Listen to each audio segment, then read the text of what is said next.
И сега казвам здравейте или вече добър вечер на Божидар Томалевски, политическа партия Другата България. Добре дошли, господин Томалевски. Не сме се виждали отдавна, много отдавна.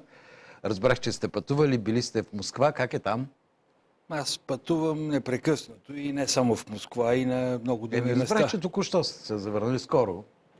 Да, така е. И в този ред на мисли бих казал, както руснаците са загрижени за техните граждани, които населяват Крим, Украйна и така нататък, не видях такава загриженост от страна на българското правителство. Знаете, че в Украйна има огромен брой етнически българи, бесарабски българи в Крим. Аз не видях някаква инициатива от страна на българското правителство, освен да поиска нов заем от 8 милиарда. Да се бяха загрижили. Евро, да кажем, или 16 милиарда лева. Има ли значение дали евро или лева? 8 милиарда са 8 милиарда, както и да ги смятате. Да. Но някой да се е загрижил как са тези хора, как живеят под стрелбата, дали им е топло, дали им е студено. Не, абсолютно никаква индикация. Да. Имахме желание да стартираме една инициатива в помощ на бесарабските българи, населяващи тези страни. И няма с кого да разговаряме. Да. Просто няма с кого да разговаряме. И аз мисля, че е добър пример, нали, както руснаците. Аз не съм в никакъв случай, не съм русофил, но не мога да отреча някои полезни техни действия, на които бях свидетел. Те са изключително загрижени за хората, живеещи в териториите, които са в военна ситуация. Би следвало и нашето правителство да бъде адекватно по този казус. Аз все пак да ви задам въпроса, очакват ни и зрители, но политическа партия Другата България ще участва ли в местните избори? Вече питам всички. Естествено, че ще участваме. Мисля, че това е едно от основните задължения или ангажименти на една политическа партия. Тя се създава именно за да участва в изборите и да представлява своите избиратели. Ами как ще успеете, след като планът на ГЕРБ е да вземат 100 кметски места и 1601 общински съветници? Ами как да ви кажа, тук четах във вестника, че министър Горанов беше казал, че този заем ще даде една стабилност в рамките на 3 години. Аз обръщам към вашите зрители и бих казал, те готови ли са да подкрепят или да гласуват за една политическа формация или за един министър, чийто хоризонт е в рамките на 3 години? Това какво означава? 3 години и след тях потоп. Мисля, че най-малкото е неетично, некоректно, неморално всичко да се смята в рамките на мандата. И тук е проблема на целия преход, защото той е сгрешен. Защото всички участници в прехода, политици, без изключение, не казвам тази или онази партия, участници в прехода, които са били и са седели в топлите банки в парламента, тяхното мислене е в рамките на 4 години и как да не направим реформите, които да накърнат нашия политически имидж. Вие видяхте ли реформи в съдебната система? Дали това беше една от стъпките, която сближи коалиционните партньори? Аз не съм видял нищо. Това беше... 3 месеца само. 4. Да, това беше основното, което казаха, че веднага ще направят, ще проведат реформа в съдебната система, изпълнителната власт. Да. Вижте, всичко, което се случи по време на прехода, ограбването, безнаказаността на всички хора, е функция на неработещата съдебна система. Аз съм му казвал преди, казвам го и сега. Има тежки зависимости, които осигуряват комфорта на управляващите. Добре, какво стана с Асоциацията на пострадалите от КТБ, Корпоративна търговска банка? Докъде стигнаха нещата ви? Ами ние, за разлика от други хора, работим и то работим именно в полза на пострадалите от КТБ, на нашите юристи действат. Защото напоследък почти не се говори за тези неща вече. Напротив, говори се в нашите страни това, че медиите, не искат да показват това какво правим и какви са нашите ангажименти. Защо според вас? Мисля, че на този отговор могат да си отговорят всеки един от вашите зрители. По простата причина, че независимостта на медиите в България може да бъде поставена под един много сериозен въпрос. Или ако трябва да цитирам някои от статистиките за свободата на словото, България се нарежда на едно от последните места. След държави, които са от... Предпоследното. Предпоследното ли? Ето, вие сам отговаряте. Извинявайте, очакваше ни зрител, аз му се извинявам и на него, увлякохме се в разговора. Добър ден. Добър вечер, господин Колев. Добър вечер вече, да. Башевич Димитър Димитров. Говорил съм с вас. Да. Ако злополучено, но известен така. Няма значение. Значи, господин до вас или не чете нищо, освен национални вестници и медии не гледа, защото минала седмица каза, че никой не се интересува, никой не е ходил. Минала седмица представителя на АТАКА, лицето на лидера им Волен Сидеров и Магдалена Ташева бяха в Крим и твърдо се интересуваха от съдбата и отчуждостта на българите, живеещи в Украйна, Приднестровието, Донбас и Крим. Това, че националният ефир не показва което се случва с тази партия, която я отричат всички, а в същото време в нея е идеята, тя прави искрената, не ви прави чест и не прави чест на другите. Не, вие на вас не. Аз не ви бъркам. Господина или не е гледал, или не е разбрал, или не е чул, че Волен Сидеров и Магда Ташева цяла седмица бяха в Крим, да разберат какво се случва с българите в Да, благодаря ви за обаждането. Имам ли право на реплика? Само секунда да кажа и на зрителите, че имахме гости от политическа партия Атака преди 2 дни и говорихме по този въпрос и в нашето предаване, но не е задължително пък да гледате всички предавания. В интерес на истината бих желал да отговоря и то максимално коректно на господина. Знам за това посещение и те се срещали с господин Абажер, който е бесарабски българин, който е губернатор на Крим. Известно ми е. Но доколкото ми е известно, политическа партия Атака е опозиция и не управляваща. Аз визирах именно управляващите. Ако по някакъв друг съм ви засегнал ваши партийни пристрастия, моля да бъде извинен. Точно така казахте, че управляващите не обръщат никакво внимание на нашите българи там. Но да се върнем към въпроса, който ви поставих за Асоциацията на пострадалите от Корпоративна търговска банка. Докъде стигнаха нещата ви? Вие щяхте да завеждате дела, искахте, доколкото се спомням по едно време, да се избират на случайен принцип хората, които ще ги водят тези дела. Вижте, това какво искаме ние и какво се случва са много различни неща. В тази пещерна действителност, политическа действителност, каквато е България, и в това бутафорно правораздаване, което се случва тук, едва ли бихме могли да покажем някакви огромни резултати. Именно за това нашия фокус е извън границите на тази територия, защото аз и преди съм ви казвал, че територията и държавата се различават по едно единствено нещо. Територията няма закони, в държавата има закони. Само, че тук има закони за бедни и за богати. И това не е мой цитат и не е моя теза, а на един бивш посланник. Той го беше казал.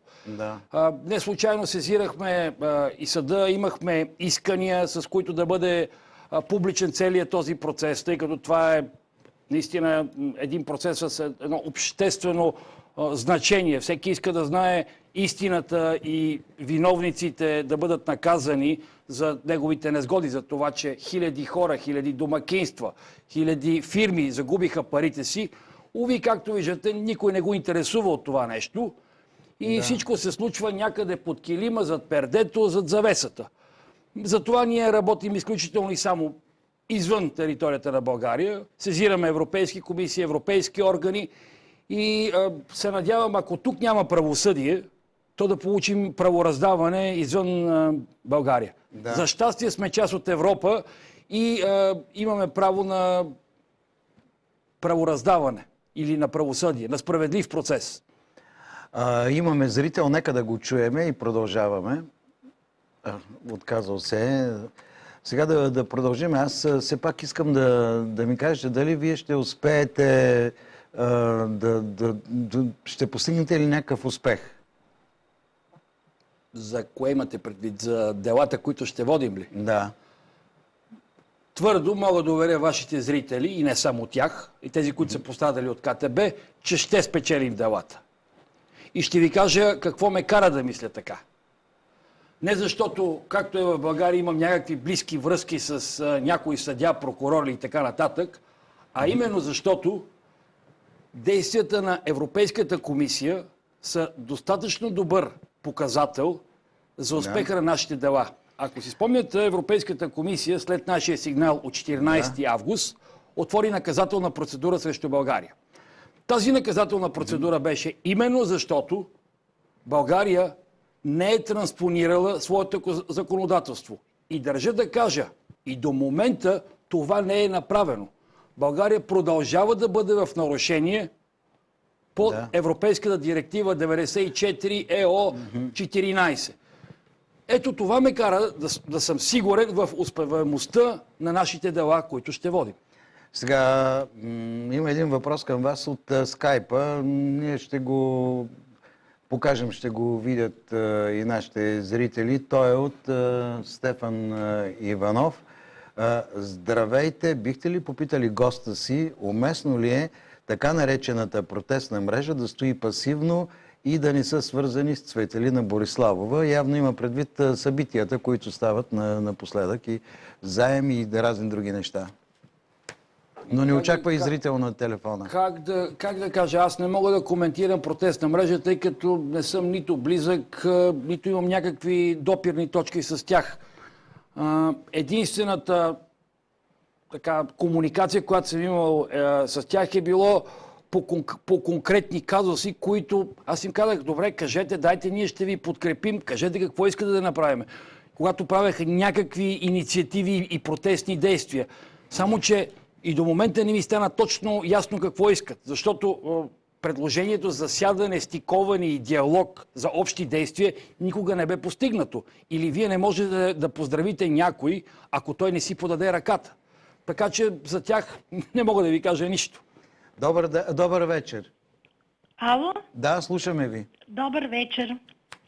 Много се извинявам, че ще се отклоня от темата, но много трудно се включваме. Да, кажете. Откъде се обаждате? Става въпрос от Пловдив. Да. Става въпрос за следното. Ние сме от тези хора, които имаме лихво числа. Ние устаряхме с малките пенсии, с малките доходи, а при социализма събирахме пари за жилища на децата ни. Честно, почтенно, с труд, без никакви предимства и далавери. Закона, който създадоха, ни раздели на правоимащи и правонямащи. Сега стигнахме това ниво да бъдем правоимащи, нашите внуци. Може ли 3 поколения да чакат нещо, от което държавата трябва да го направи? Държавата е длъжница. И смятаме, че точно сега в момента, когато гласуват парите за тегляне на заем, да предвидят на хората, на които дължи държавата изплащане, да го направят. Тези пари ще ги получат гражданите и ще ги изхарчат в страната. Няма ги да ги изнесат навън. Ние ще повишим потреблението. Колко години чакате? Много ви моля да ме извините, защото виждам, че не съм по темата, но не мога да се... Не, напротив, аз ще ви отдам отговор. Колко години чакате?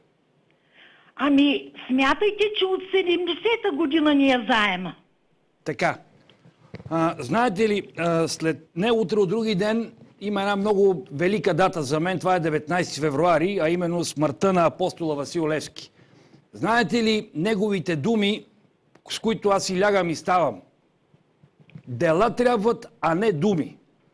Ами не дейте да чакате. И когато излезем на протестите, елате с нас.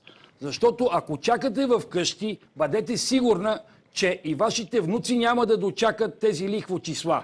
И трябва това да ви... сме толкова много хора от България. Чакаме, ред, защо чакате? закони, Защо чакате? които Вижте гърците, те не чакат. Подреждат децата ни назад. Момент. Моля ви, вземете отношение. Аз не съм със здраве, което ми позволява Добре, да дойда благодаря в ви, София. госпожо, благодаря ви, господин Томалевски. Все пак вие сте ръководител на другата България, политическа партия. Ще се явите на местни избори. Тези въпроси ще ви бъдат задавани. Какво ще направите по този въпрос, тъй като това не са малко хора в държавата? Въпреки че напоследък никой не говори за това. Вижте, ако един проблем може да бъде решен, ако имате проблем, Да. той може да бъде решен, ако този проблем стане не само мой, а стане общ проблем. Ако никой не говори и никой не знае за този проблем, той не е на дневен ред. Първото, което тези хора трябва да направят, е да изнесат своя проблем на повърхността, защото той е някъде на дъното. Второто, което трябва да направят, е да се обединят. И аз ще бъда първият, който ще бъда съгласен и който ще излезе да ги подкрепа в тази посока. Но аз, честно казано, дори не съм запознат в детайли с този проблем. Виждам, че има такъв. Да. Но за неговото решаване има един единствен начин. В цивилизованите страни това се случва през омбудсмана, с подписки или така нататък. При тези гьонсурати, които са в парламента, това става само по един единствен начин. Тояга, голяма тояга и бой. Излизане на улицата и протести. За съжаление... това за боя не ми хареса много. Ще ви кажа, не изключвам нищо. Има една поговорка, бой излезнал от рая. Тя е такава, народна поговорка. Ами, как да ви кажа, когато човек опитва всякакви цивилизовани начини да постигне едно нещо, което някъде се случва с едно писмо. Да. Ами в България това, за съжаление, по никакъв друг начин не се случва. Никакви други промени не се случват, ако няма уличен натиск. Вие видяхте, много от процесите в прехода щяха да бъдат нямаше да се случат, ако нямаше уличните протести. За съжаление, какво са изборите? Изборите е една пълна бутафория, една пълна шмекерия, където едни хора се купуват и едни хора като нас, които нямаме парите да купим гласовете, участваме като легитимация на тези, които са ги купили. Ето това е истината. Да дадем още възможност на зрители да ви задават въпроси. Изпихте си водата, ще помоля колегите да ви донесат малко вода. Топло е вашето студио. Приятно пък иначе. Разбира се, навън. Добър вечер. Здравейте. Здравейте.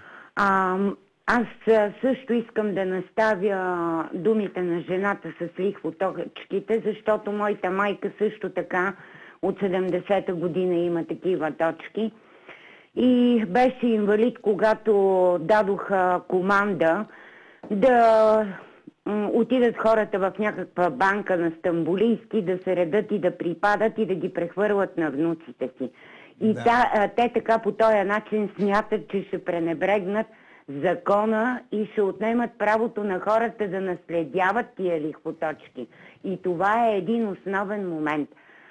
На госта ви искам да кажа така, господине, ние много сме стъчкували, много сме протестирали и вече смятаме, че като сме в Европа, ние трябва да поставяме въпросите било по телевизията, било както можем и тези, които избираме, те да си поставят нашите молби като задача номер 1, когато ги избираме да ни представляват в парламента. Грешите. Стига сте ни карали да ходим да грачим, искаме и ние да стоим на топло. Благодаря ви, госпожо. Стои се на топло и не ни се умира на площадите, защото сме го правили без всякакъв ефект. Грешите. Искам да ви кажа, всеки един проблем, който е поставен, опира до културата, морала и първите 7 години на тези, които пият народна кръв след 1944 година и не можем да се оттървем от подлата им същност на предателство към моя мил народ. Аз съм възпитана в духа на Левски. Дядо ми по 5 пъти препрочиташе зимата записки по българските въстания. Вие какво мислите, че ми е на мен? Вие знаете ли, че аз съм от този Копривщенски край и ми идва, знаете ли какво да направя? Да отида там и да стоя и да не мръдна, но никой няма да ме последва и всички ще се крият на топло, защото И аз искам да стоя Да, вече благодаря ви, на госпожо, благодаря ви за думите, които казахте. Нещо искахте да допълните. Искам да допълня на госпожата, че Да. греши. Защо? Първо, защото политиците, които избират, те не участват в преки дебати. Се избират едни илюзорни герои, които медиите показват по начина, по който тези политици искат да бъдат представени. Да. Някъде да сте видяли да има един прак дебат. Да, Аз колко пъти няма. съм казвал, нека да дойде госпожа Фандъкова да поговори малко за проблемите на София. Не искат. Те участват по-отделно с удобен монолог и хората виждат тяхната хубава страна. Пряката демокрация, истинската демокрация е тази. Да. Дебат, когато хората могат да видят кой колко знае и кой какво може да направи. И това е дебата. Това е дебат. Такъв няма. В нито един избор български, които и да са били избори, местни, общински, национални избори, дебати няма. Има въпроси и отговори в изолиран мащаб. А колкото до това, че госпожата е в Европа, ами госпожо, гърците, италианците, унгарците, португалците, те не са ли в Европа? Но вие виждате какво правят тези хора, когато искат да отстояват своите интереси. Не знам дали си спомняте миналата година, как 100 000 унгарци излезаха на площада само за едно единствено нещо. За че интернет. щяха да им бъдат отнети свободата на достъп до интернет. Вие виждате ли за какво става въпрос? Ето това е гражданското съзнание. И ако някой иска, или ако вие искате да бъдете зачитана като гражданин, то тогава трябва да имате поведението на гражданин. Защото ще ви кажа, че има две разлики между народ и население. Народът е този, който възпроизвежда власт, който делегира власт на тези, които избира. А населението е единствено и само обект на управление. Затова трябва да решите дали ще бъдете субект на власт или обект на управление. Благодаря ви. Да чуем още един зрител. Добър вечер. Добър вечер. Извинявам се, може би съм се включил в друго предаване, но преди малко имаше предаване с Кръстю Петков. Той беше гост, но приключи участието му. Така, но искам да дам една формула как да се оправят нещата в България. Може ли да я кажа Разбира да се, дискутирате? ама нямате никакъв проблем. Така, казвам се Митко Динев. Да. Няма да се скрие името, но формулата за мен в България е, запишете си го, искате как искате така. Ето, господин 10 Томанев. лева часова ставка на ден за работниците. Колко? 10 лева часова ставка. 3 години лишаване от затвор на работодател, който не плаща заплатите. Както е по всички държави, да кажем в Белгия, в Холандия, в Щатите има закон, с който почваш 10 долара на час, 10 евро на час. На час. Стига са ни лагали те копанета мръсни гадни с техните игри и заеми и така. Ще теглят заеми за тези 10 евро на час. Да не говорим, че марша на печалбата на работодателите е милиони и милиарди. Марша на печалбата. Като това спестява. Какво спестява това нещо? Командировъчни, дрехи на работниците, условия на труд. Много неща са. Нали, да не говорим, че заплатите са мизерни, пенсиите също са мизерни на хората и така нататък. Закон, часова ставка, 10 лева на час. Това е за мен формулата как да се оправи държавата. Благодаря ви. Благодаря ви много, тъй като ни остава малко време. Имаше такава инициатива, ако не се лъже, в предишния парламент за минимална часова ставка. Ето, трябваше да мине като закон, но изобщо не мина. Ето, пак се връщаме на ключовата думичка – закон. Да. Чух и господин Кръстю Петков, той говори нещо за неолиберализма, така го чух между другото. Как да ви кажа, аз не съм толкова консервативен като него и по-скоро ще цитирам Милтън Фридман, който е иконата на монетаризма и неолиберализма. Да. Той беше и съветник на българското правителство и казваше приватизация, приватизация, приватизация. И докъде я докарахме с тази Знаете ли приватизация? какво каза, какво призна той в свое интервю преди няколко години? Не. Че е направил огромна грешка спрямо българското правителство. И знаете ли каква е грешката? Не. Той каза, аз казах приватизация, а трябваше да каже първо върховенство на закона и после приватизация. Ето. Обърка, бе, човека. Но просто... великите хора признават своите грешки. Да. А тези хора, които си мислят, че са безгрешни, продължават да правят своите грешки на наш гръб. И това ще бъдат 8 милиарда, които искат да вземат допълнителен заем. Без да има нито една съдебна реформа. Добре, дали ще успеят да ги вземат обаче? Какво мислите вие? В зависимост от договореностите. Утре, като видим какъв е кворума в залата, ще ви кажа. В момента не мога да ви кажа. Нали играят в един театър всичките? Обаче този път пиесата е много сериозна и... Ами крайно време е тези, които... Това сме ние, които не сме в този театър, но които по нещастие или по така случайност, лоша случайност на съдбата сме длъжни да го гледаме, но още по-лошо е, че сме длъжни да го плащаме, колкото и да е лоша тази постановка в парламента. Крайно време е да отидем и да дръпнем шалта и да изгоним всички тези театрали и да прекрати целият този водевил. Да, тъй не зависят много неща от нашата държава вече. Правосъдие няма тук, ние го търсим в Брюксел.